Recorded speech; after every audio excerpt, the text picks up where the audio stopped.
Welcome to episode 20 of the Helpful Huddle podcast, and thank you so much for listening in. In our episode today, I get the opportunity to interview Susie Adams. She is a consultant, a career coach, and has an amazing story to share. You are in for a treat as we learn how she is helping others on the professional level. So turn up your volumes, sit back, relax, and enjoy this episode. Welcome back to the Helpful Huddle podcast. I am your host, Luke, and I'm sitting here with a new friend, Susie. Say hi to the people, Susie. Hello. And Susie, I always like to start off podcasts with how we met. And lately there's been a trend. We met about 9 minutes ago, and we started chatting a little bit. Found out we were actually both in North Carolina. Won't give away location specifically, but yours is a little different. People will find out you. Um, but yeah, we're both in North Carolina, and that's kind of funny coincidence actually, because I didn't know that leading in. Isn't that interesting? Very Mhm. interesting. Yes, that's great. North Carolina. Yep, it's a great state. But Susie, I'm ready to get started with this interview. How do you feel? Feel great. Let's go. Let's do it. So I always like to start off because I want to know more about you and I want to know more about your story as a whole. So tell me about that. How did you go from like childhood to this point in your life? What were those steps along the way?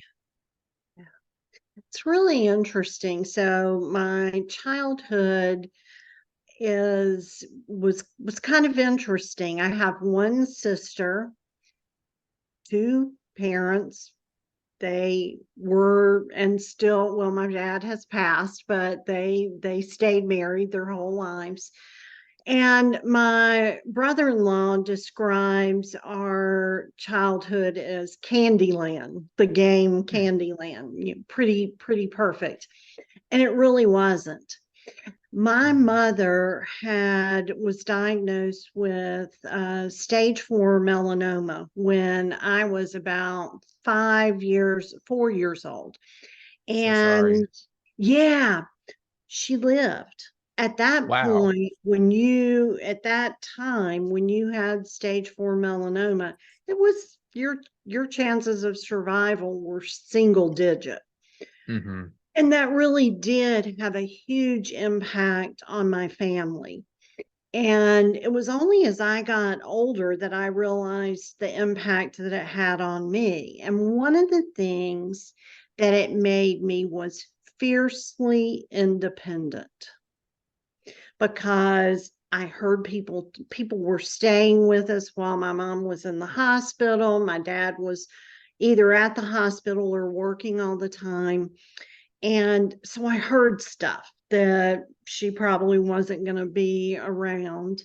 Hmm. And I started preparing myself because my dad wasn't around much because he was taking care of her. Of So in course. my little 4-year-old mind, I started preparing myself to be by myself. And it really shaped me in a way that I did not fully appreciate until years later. If that had happened today, I probably would have been in counseling and therapy, but I Hmm. sort of self-helped myself to figure out, how did this happen? What made things this way? Having said that, my childhood was really very, very happy, very healthy. My parents, because of what they had gone through, were very involved with my sister and I, very supportive of us. Another thing that I've thought of is I never heard my parents, or I never remember hearing my parents say, I couldn't do anything. You Hmm. they were supportive in whatever it was that I wanted to do and never said, "Oh, you can't do that. You can't be Hmm. that. You shouldn't be that." Very, very supportive. Now, they would try to help me when I was making decisions about college and other things. My father would ask questions like, well, that sounds like an interesting major, but how will you make money? That Hmm. made me Yeah. think, oh, well, perhaps I should major in something where I can make a living. So, with the exception of my mother's illness, which was big, my childhood was very normal, very, very healthy. We moved shortly after her illness, we Hmm. moved to South Carolina, the upstate of South Carolina, to be closer to her parents. And that's where I grew up. We didn't move after that. Gotcha. Wow. I say that. I obviously I don't know anything about your story, but I can only imagine how difficult that time period was for a 4-year-old, and especially in a time period. And were you born in North Carolina, like, I was or born South in Carolina? Sorry, Georgia. I was born Georgia. in Got it. Georgia. And then when my mom was sick, we were in South Carolina, but we were in the middle of the state. And then Hmm. a year or two after that, we moved to the upstate. Gotcha. Okay. So, and I don't know, and I don't 100% know like all the demographics of my listeners and everything, Sure. but what something that's not prevalent, or that at least used to not be prevalent in the South, was like the focus on mental health. And that wasn't that big of a focus, anyways, until more recently, but especially in the South, it was even more pushed down, I would say. So, having to go through something like that, and like you said, like nowadays you would have had counseling or therapy or something, Yeah. but being 4 years old and not really knowing what to do with those emotions had to be incredibly trying. It really was. And again, I didn't I didn't fully put it all Hmm. together until I was an adult. Hmm. And as a part of my career was going through some things, doing some assessments and other things. And I thought, Yeah. why am I that way? And it suddenly was very, very clear. Yeah. And I had the opportunity a year later, a friend of mine from work, his daughter was diagnosed with cancer, a very Hmm. serious situation. She's fine as well, but Good. he had a 4-year-old grandson. And I was able to tell him, do not assume that James doesn't know what's going on, because he does. And he Hmm. may be putting it together in ways that are a lot different from what you think he's putting together. And, I told him about my situation. And I think that was very important to the family to realize we can't assume that James isn't aware, doesn't understand Hmm. this, and so they were much better prepared and equipped to work with him. That's awesome. And it was awesome that you were able to share that experience and it helped someone. And I mean, that's kind of what experience is all about. That knowledge that you gained, you're able to pass on. Absolutely, absolutely. But I want to kind of continue down this path of like you were talking about how like this time in your life also helped shape your career and the person that you are now. Um, so I want to like, what is your career? Because I was talking to you a little bit off camera, and I was like, Sure. I have like a general idea, but I don't 100% know like the line of it. Yeah.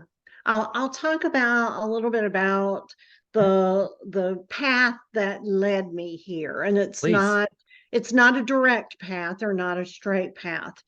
So after I graduated with my undergraduate degree in business, because as I said, my dad wanted to be sure I had a plan where I could make some money. So For I sure. had an undergraduate degree in business.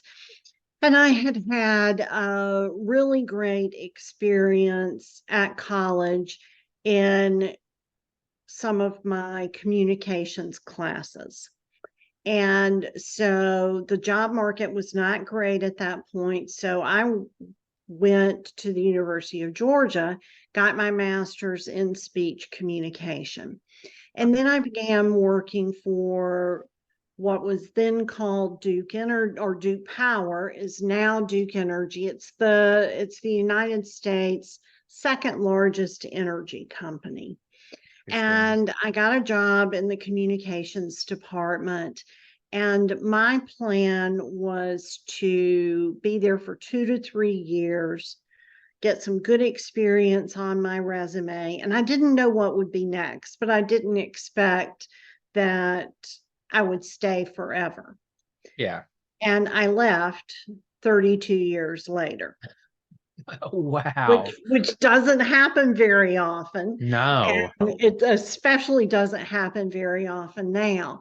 But what I would tell when I was interviewing people, and they would say for jobs at Duke Energy, and they would say, well, how long have you been here?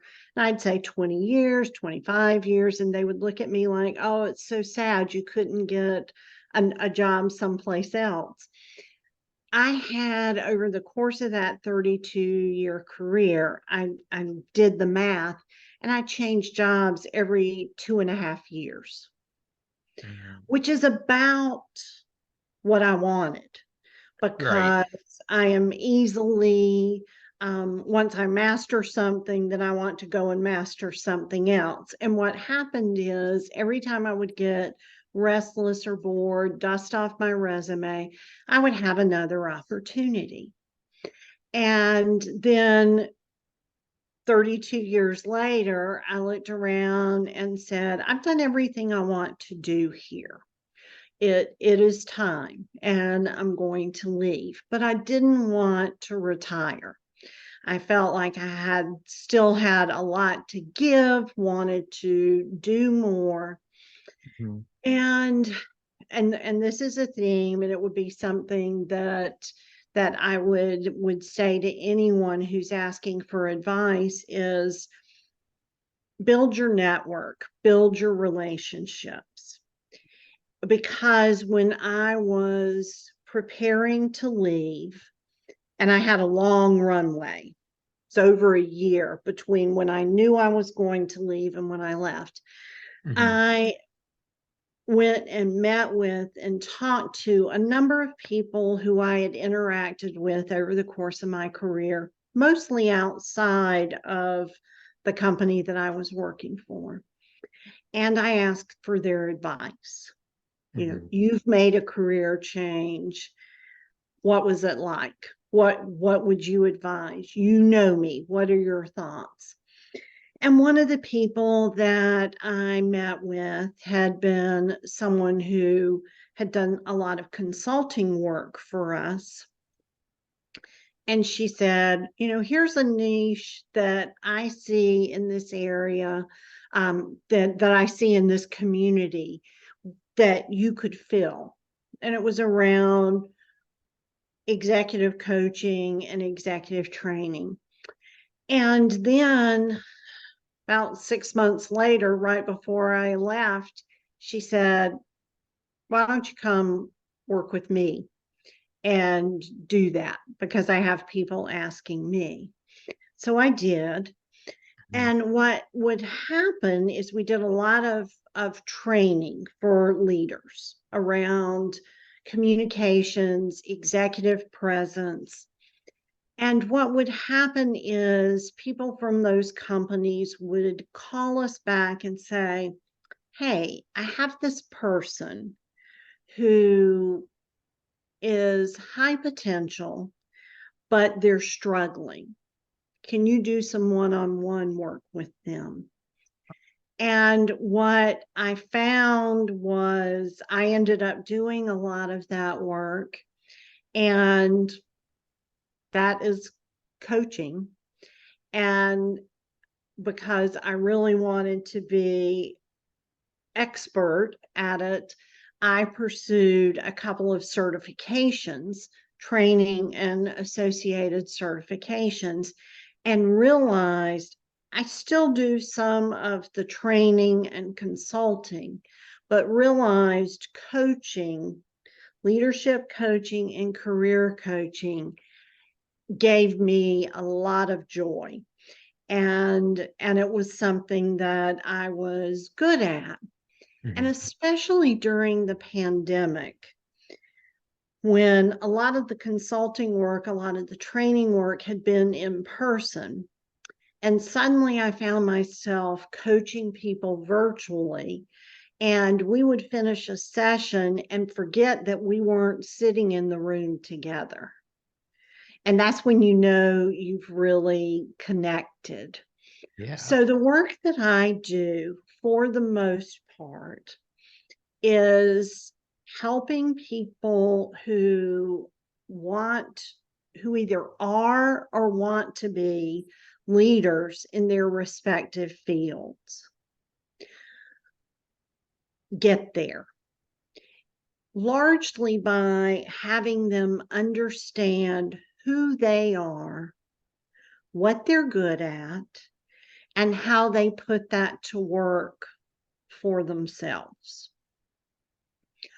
Often, someone who reaches out for coaching is either not, they don't feel successful in their job, they're not happy in their job, they think it may be time for something new. And that's where we can get into some of the career coaching. And Gotcha. I think this was one of the where you were headed. Mhm. Sometimes that is for people who have been in their jobs or have been in a career for 20 years. Sometimes it's people who are very new in their career. They Mhm. may be in their first job or second job and are thinking, this may not be it for me, or this place, wherever I'm working, may not be it for me. Gotcha. And that last part is like super interesting to me because, and this is, I guess, I don't know if it's more of a personal question or just more of a like personal to me question or just so direct. And don't give away all your secrets or anything, but like, because I'm newer in my job, like I've been there less than a year.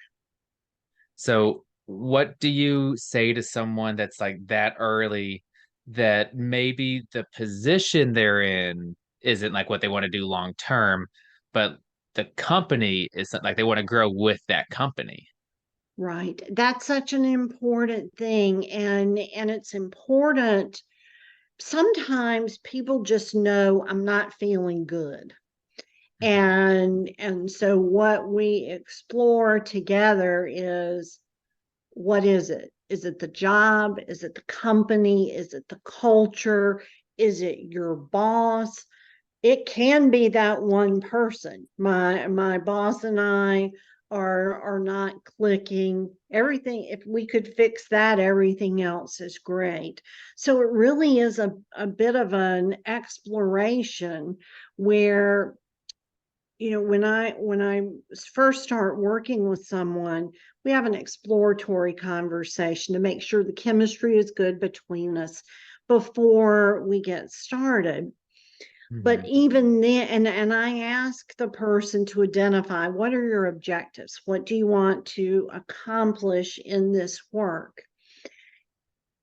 But sometimes where we end up going is not where either one of us thought we would go at the beginning of the journey, Wow. because the individual steers. And as we discuss, sometimes something is revealed to them or they realize something that they did not know at the beginning of our work.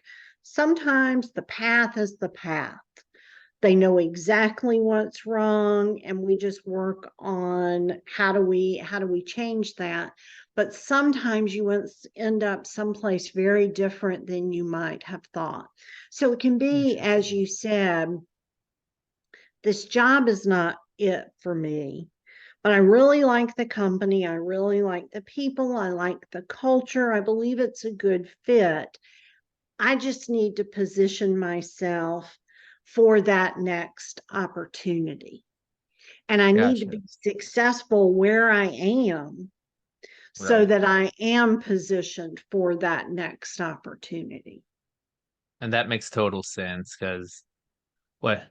I mean, thinking of it from a business side, like maybe like why would they trust you with something different if you aren't successful in what you're currently doing, whether you like it or Yes. not? But Yes. so that Yeah, that makes total sense. I worked with someone once who hated her job. We all knew she hated her job, and it was very clear. I And believe it. she wasn't very good at her job, but she had great aspirations. And one day we were having a conversation, and she said, "But I want to be over here doing this." And I said, "Why would anyone hire you to do that based on the way things are right now?" And that was a revelation to her, that oh, the fact that I don't do a good job, that I am miserable and make sure everyone knows it, isn't a selling point for the job that I want to have. Yes. Now that reminds me, I don't even remember what movie it was, but I'm a big sports person, and I think it was a baseball movie, and there was a pitcher that was like unhappy with where they're at, and he was like, "I want to get traded," and their coach is just like, "We're not trading you right now." It's like, "Well, I'm get gonna start giving up a bunch of runs and blowing the game and everything," and the coach looks at him and is like, "Why would anyone want to trade for a pitcher that's giving up a bunch of runs and blowing the game?" You're not And it helping and it your cause. flipped everything. Yeah, and it flipped everything. That's a great analogy. That's a great analogy. So Yeah. I just think it's super interesting. And on the same kind of wavelength, I guess, because you do a lot of coaching, and I think a lot of times, like, and I've experienced in my own job, and I know like my wife has, and people I've talked to have, is part of your coaching also how you have like difficult conversations, whether it's with their boss or if they're a leader and talking to their employees. Yes, it certainly can be. In fact, it's really interesting in the coaching work. Sometimes an organization identifies that they want to have someone get some coaching, Mhm. and so the company identifies, we want Luke to get some coaching, we're paying for it. Sometimes the person raises their hand and says, "I want to get some coaching." When the company asks for it, it is often because they really believe in the person. They see great potential, but there's something that is holding them back. They don't know Hmm. how to have difficult conversations. They don't show up when they have an opportunity to present or to be in a high stakes situation. They don't show up in a way that advances themselves. And so we do some coaching around that. How can you show up as your best self? And one of the things that I think is really important is, and it's a word that gets used a lot, but it's something that I absolutely believe in, which is authenticity. That Mm. you should always show up as yourself and be true to who you are. But sometimes especially in a corporate environment or a large organizational environment, that may mean fine tuning who you are just a little bit. It's not changing who you are, but it's Hmm. a little more of this, a little less of that.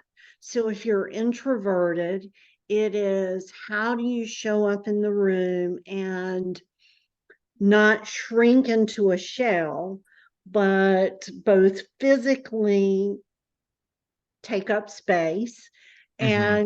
and also have what you don't have to be the loudest person in the room, you don't have to talk the most, but how do you say things and make them matter? Interesting. And with you talking about that, another scenario popped into my head that I'd like to get your feedback on. And it's how does how do you build yourself up or develop trust or whatever it might be. But like when someone goes from like working within a group to all of a sudden they get promoted and now they're but we're friends and colleagues and which they still are, but they're now reporting to them and there's that different dynamic. Oh, it's How so, does someone transition into that? yeah, that's such a challenge. And that's really a good forward thinking organizations Mhm. give teammates who are making those kinds of transitions a coaching opportunity, because that is a huge opportunity. And it's very, I did it more than once. It's Mhm. very difficult to move from being a peer to being a superior and a leader. And I will tell you, I course corrected too much. I suddenly had to be the manager, and y- that didn't work, nor does it work to continue to be everyone's buddy. So it helps to have someone, either an official coach or a mentor, who you can go to test situations. I've got to give some performance feedback to someone who was a friend of mine. And and how do I do that? How do I go about that? This person was a friend, is a friend. How do I coach him? And the piece of advice that I would give to everyone or anyone is have those conversations with the members of the team. You know, Interesting. I know this at one on one, you know, I've been your friend, I'm still your friend. Let's talk about how we navigate this new relationship and this new dynamic and hear from them. Gotcha. No, that makes total sense. And something that I think is super important that you touched on, and love to hear you expand on, is that like mentorship, having a mentor. And I imagine throughout your career of 32 years, or like with this new avenue of life, like you've had mentors through your life. How have they helped you? And if you want to shout anyone out, shout them out. But Great, great. I have had a number of mentors, starting from school and having teachers who were really mentors to me and for me and role models to me and for me. I probably I would say I have had one. I've had a number of professional mentors, but one in particular who has been with me through the bulk of my career. And we could not be, we're very different. We're Mhm. not the same at all. But she was always and is to this day a great sounding board, a great resource. I learned so much from her professionally, and our leadership styles are very different. I tried to lead like she led, and that was not a good thing. It didn't fit with me and who I was. And it wasn't something she was forcing me to do. She was my manager. I reported to her. I was going to lead like she led. Didn't work for me. But I think over time we realized that we learned from each other. Even though she was my manager for a good bit of my career, she was learning from me and I was learning from her. So I think that's something that's really important, is finding those people. I also think peers can be great mentors. And it's great to have a network of people who are truly your friends and your peers who you bounce ideas off of. And sometimes that person could be someone who reports to you. I have a very dear friend who reported to me for a long time. I learned as much from him as he did from me because he was very wise. He would say things that you go, well, that's really true. And why didn't I know that? Or why didn't I think about that myself? And so it helps to have those kind of people, maybe not official mentors, but peers who are resources to you.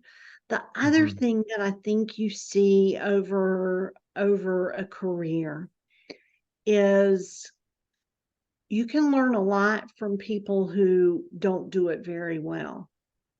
Yeah. In fact, it's so obvious when someone is not leading well. When someone's leading well, it can be a little bit hard to figure out what's the magic. How are they doing that? But it's so obvious when someone doesn't lead well, when they don't involve others, when they don't ask for feedback, when they're kind of authoritarian in their manner. We all see it, we don't like it, and there's a lot that can be learned from that. Mhm.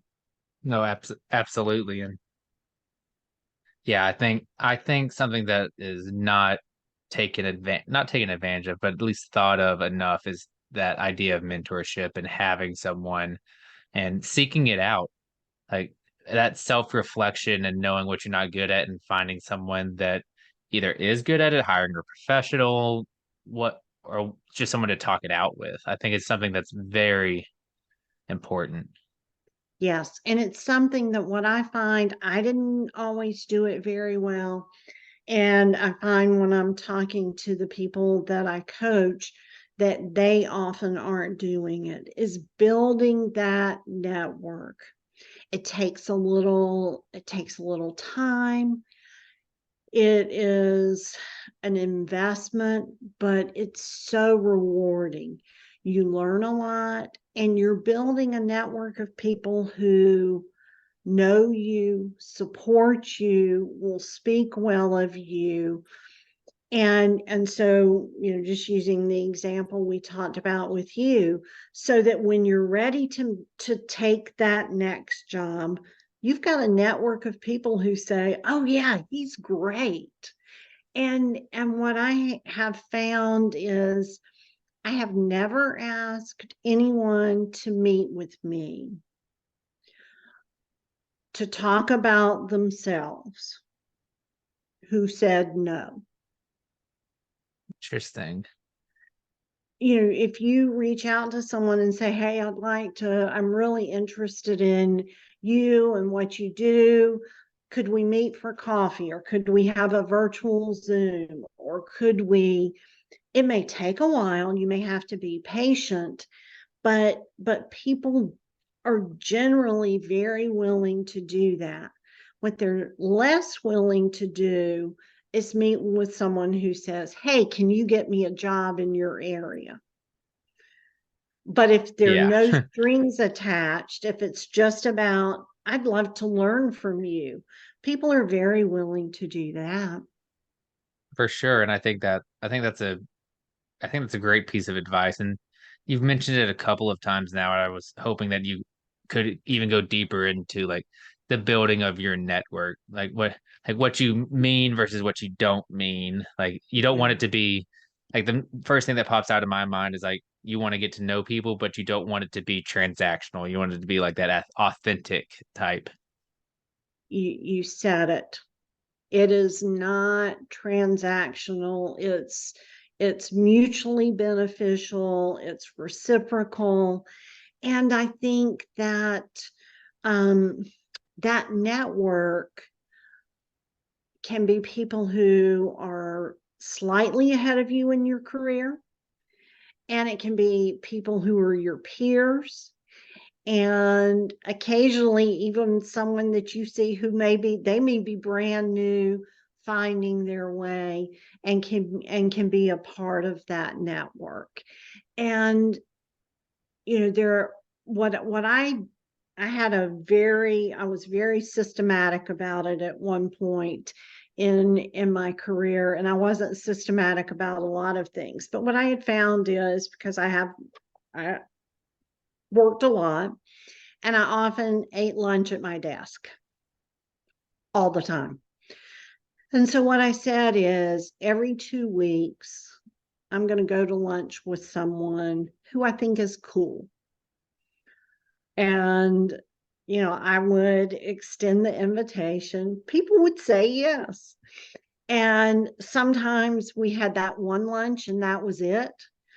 Sometimes it was so much fun and so beneficial that we made it a regular thing. And then I would see someone else or meet someone else or interact with someone else. So then I invite them. Let's have coffee. Let's do this. It has to become a part of the work, or you will not nurture it. And again, yet it's so important. One of the biggest jobs I ever got came from one of those relationships. Wow. Wow. No, And that and was not that the is the importance, intention at all. of course. But we built the relationship. I liked her. She liked me. She was building a new team. And she put me in a role that I was not the traditional candidate for. And it was the greatest job I ever had. Interesting. No, that's awesome. And that's the type of stuff that I think people need to hear and develop and be able to develop those relationships both on a personal side and a long-term beneficial side. Just like you said, it wasn't not something that you would the traditional candidate for, but you were thought of. And it's also something like they could trust you because they had built that relationship, so you were on their mind. You're so right, Luke. And it was not transactional. All the Hmm. times we had met together, all the times we had talked, I had never, ever talked about a new job or, oh boy, you're getting this great promotion. Think about me. Never happened. That's Never awesome. happened. Yeah.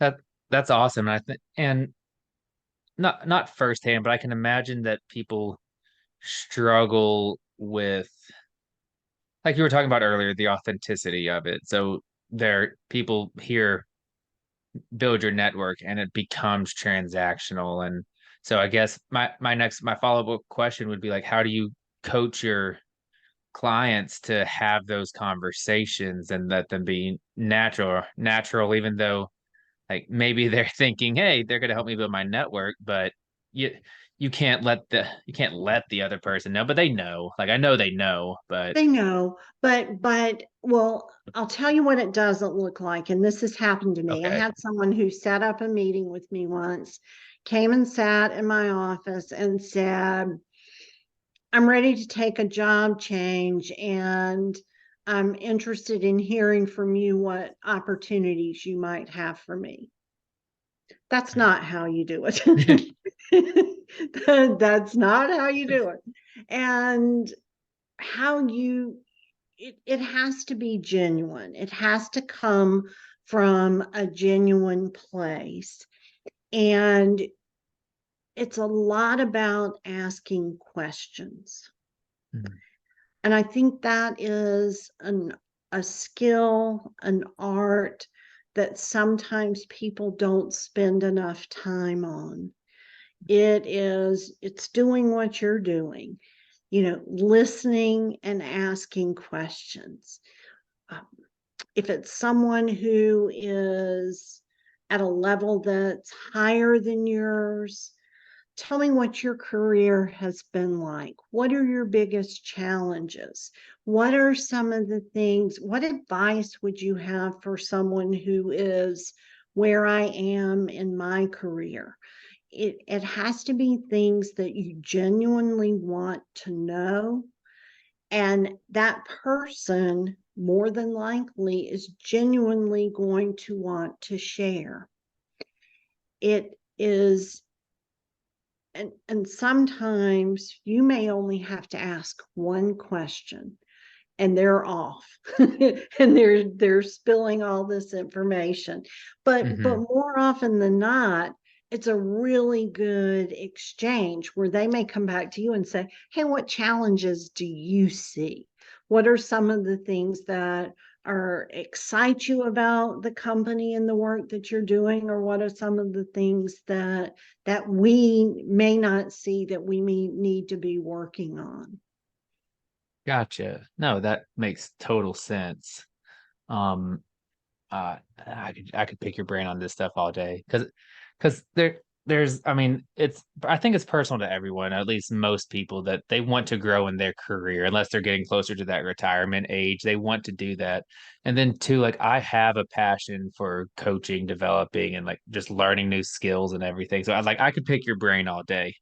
Um, so kind of to direct our next conversation or keep it going is like talking about like your career that you're at now. So are you still with your partner or are you on your own doing your own thing now? A little bit of both. Okay. I still do some of the consulting and some of the You did training, say that. but the bulk of my work is individual coaching. Got it. And as I probably mentioned, it is people from all different types of business to and at different stages of their career, but people who are looking for something else. And Gotcha. sometimes that something else is a new job at the same company. Sometimes that something else is a complete career change. Sometimes it is, I'm struggling a little bit and I want to get things back on track where I am. Gotcha. No, and that's great. And I know you mentioned earlier that when you started making the transition into coaching like this, you got it. You I think you said a couple of certifications. I Is that similar to like the Clifton strength stuff or Absolutely. So the thing that I did was Clifton Strengths and got it? getting certified as a Clifton Strengths coach. I had done the Clifton Strengths assessment years ago and really like it because it leads with what you're naturally good at. Hmm. It we tend as people to go to the bottom. You know, if you get a report card and there are three A's and a B minus, we spend all of our time focusing on the B minus. And what Hmm. Clifton Strengths does is it shows you what you're naturally good at. And of those 34 talents, if you spent all your time on the bottom 10, you're going to be pretty frustrated.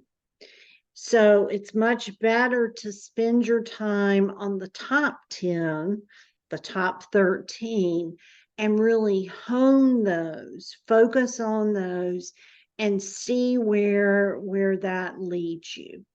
So I did the certification to become a Clifton Strengths coach, and I use that really heavily in my practice.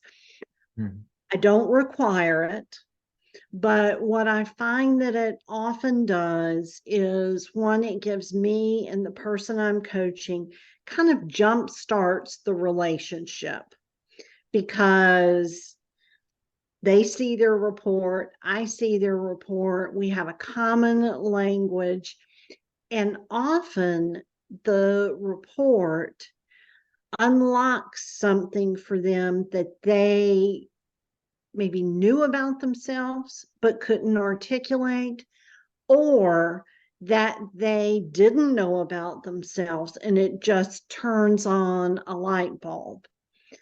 So I did that. And then a couple of years ago, I did an additional set of training and got accredited with the International Coaching Federation. And Huh. that really is the gold standard for coaches. Interesting. Anyone can hang up a shingle and say, I'm a coach, I'm a life coach, I'm a relationship coach. But if you've got the ICF accreditation, it is it means that you've done certain things and that Mhm. you adhere to a pretty rigorous code of standards and ethics. And it was very valuable for me, even though I had been doing coaching for a while. It was Mhm. very valuable to me to go through that process. And that was going to actually be my follow-up question was the value you saw by getting these certifications because obviously you had a long history of like your own experiences and things that I'm sure like trial by fire, things that went well that you learned from and or things that didn't go well that you also learned from. But were those certifications, did they give you more of like a new light into like all the different types of things, or was it more like being able to strategize with how to focus on maybe a little bit of everything? Yeah, it's such a good question. Part of it is really coaches and coaching is a lot about consultants give advice. Coaches don't give a lot of advice. They ask a lot of questions. And the person that you are coaching answers those questions. And so they're really leading the way. And so what a coach does is stands back a little bit. And sometimes I think I know the answer. And I want to just say, well, obviously what you should do is, but a good coach doesn't do that. They ask a question and ask another question. And well, how might you handle that? And then they may say, well, had you ever considered, or did you think about, or what would happen if, but they don't direct. And that is was something that I had to adjust my consultant brain Very. to listen, ask questions, let the person go where they need to go. Mhm. And I'm just holding up road signs and asking questions along their path and their journey. And it's so fulfilling because the people that I'm working with, they're figuring it out for themselves. Wow. Yeah.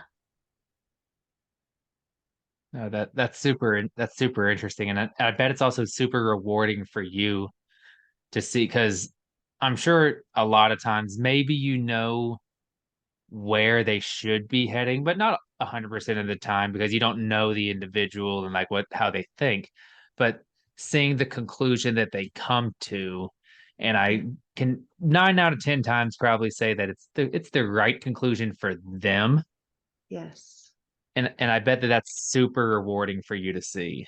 Yes. I love what you said because it's helping them find the right conclusion for them. Hmm. And only they know that. Right. And go ahead. I, Sorry. I'm if I wrote down where I think they're going to end up, sometimes I'm right, sometimes I'm completely wrong, and where they ended up is so much better. For sure. It's so much better. And that goes back to something that you said earlier and we keep coming back to, and that's letting them be authentically them. Yes.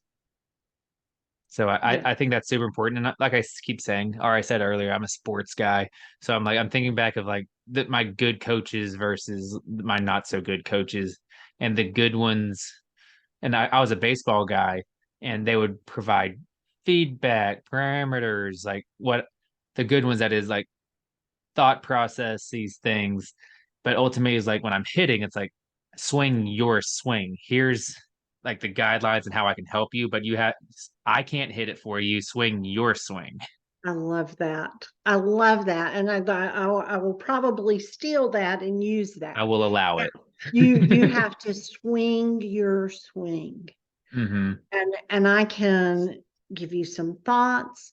I can ask some questions. I can say, what would happen if, but you have to do you and you have to be you. That's exactly what it's about.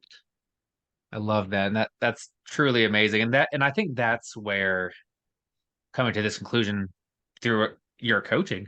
Um, like, I think that's where like finding your true self is, and finding your for if you're doing leadership training, that's how you find your leadership style. That's how you do all of these do all of these things and gain all these traits and roles in your head. Exactly. And I'll give you an example. I'm working with someone now, Yeah. and there was a situation that was happening, and she was describing it, and she said, um, I said, well, what do you think you want to do? She said, well, probably nothing because it won't make any difference. Hmm. And I said, well, how does that feel? And she said, not good. I'm going to have to say something. She said, even though it may not make a difference, Hmm. to be true to me, I have to raise the concern, the issue, the problem. That's perfect. And sometimes that's all you can do. It may not change anything, but you have Right. to do it for you. That's right. And she, as she talked through it, she said, I can't live with myself if I don't say something. And that's Exactly. exactly right.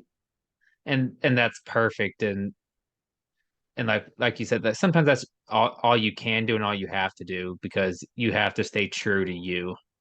And whether that's in a professional environment or that's in just everyday life, you have to stay true to you. Right.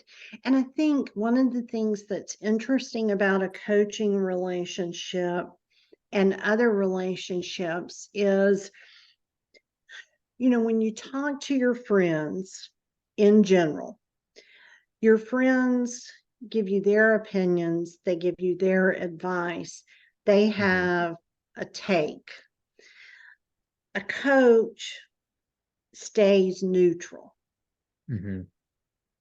And most people in our lives can't stay neutral because they love us, because they have an opinion about the other relationship, whatever it may be. But a coach can stay neutral and let you go where you need to go.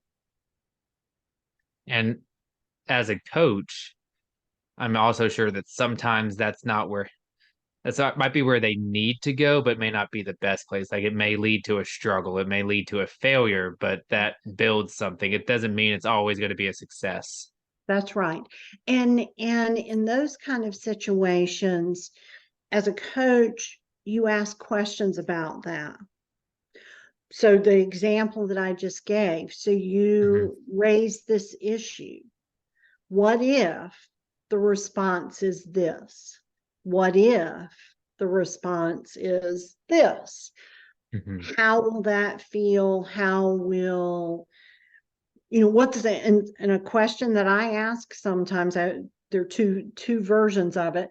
What's the best thing that could happen if you have this conversation? What's the worst thing that could happen?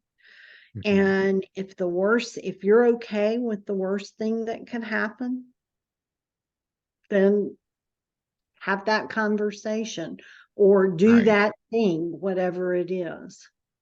And I think that because we talked about like difficult conversations earlier, I think the fear of that quote unquote worst thing that can happen is truly what keeps people from having difficult conversations or avoid confrontation or whatever way you want to say it. But oftentimes, if you sit back and think of, you just said best case, worst case, that worst case is maybe you guys disagree for the rest of the day or the week, and then you'll end up being fine. But Yes, it's oftentimes it's built way too much up in your head, I feel like, but it doesn't make it any less absolutely. uncomfortable.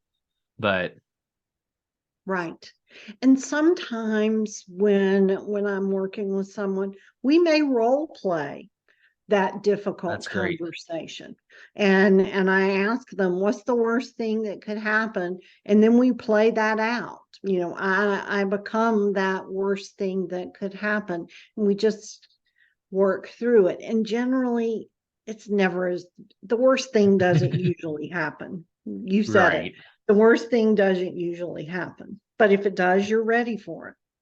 Yeah, no, absolutely. And I think that's amazing and great. Something I wanted to touch on a little bit that we kind of touched on throughout this, and oh my, we're like 55 minutes in. This is flying. I love it. Um, but you did end up making that transition. You left your career that you had for 30 plus years and started doing something different. And then it ultimately, well, this will be a two-part question. Like the first part is like your thought process and how you navigated that transition, because a lot of people want to leave something to do something else, but it's a scary thing. And then on the backside of that, I wanted to talk to you about kind of starting your own business and how that Sure. adventure has gone. Sure. The so leaving, Mhm. and I knew that I wanted to go to do something else immediately. That's just who I am. I had people who said, take 6 months off, decompress, figure out what you want to do. That was not me. And so the person that I had worked with before who said, hey, come work with me, I literally left on my last day and then went and did a session with her the next day. And that's me. That's what I needed to do. Yeah. And how things have evolved, it has been really interesting in terms of so if I were saying to someone who's thinking about moving from a corporate job into another job, I Hmm. would say do your homework, do your research, have conversations with people who have done similar things, because that's what I did. I talked to a lot of people and said, you made a big transition. What was that like? What advice would you have? Test the market, do all of those things. And then if you're going to be starting your own business, be prepared that things don't happen overnight. If they do, you're really lucky. You're really lucky. Mhm. But also know that some of the relationships that you've built along the way are going to serve you in the next part of your life, in your next career. Probably 75-80% of my business is someone who knows someone who knows someone that I worked with. Maybe Wow. even closer than that. You know, hey, this person is thinking about making a change. Who do you know? And I get a referral. Or someone that I coached refers someone else. Hmm.